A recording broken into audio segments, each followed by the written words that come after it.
సాయంకాలం ప్రదోష సమయంలో ఈశ్వరుడి దగ్గర నారికేళ దీపాన్ని వెలిగిస్తే ఆ గృహంలో శివుడు ఆనంద తాండవం చేసి అష్టైశ్వర్యాలు భోగభాగ్యాలను కలిగింపజేస్తాడు.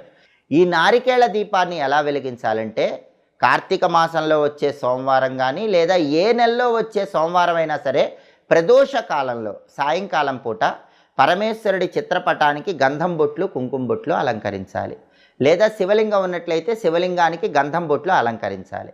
ఆ తర్వాత ఈశ్వరుడి చిత్రపటం దగ్గర లేదా శివలింగం సన్నిధిలో ఒక పీటని ఏర్పాటు చేసి ఆ పీటకు పసుపు రాసి కుంకుమ బొట్లు పెట్టాలి. ఆ పీట మీద బియ్య పిండితో ముగ్గు వేయాలి.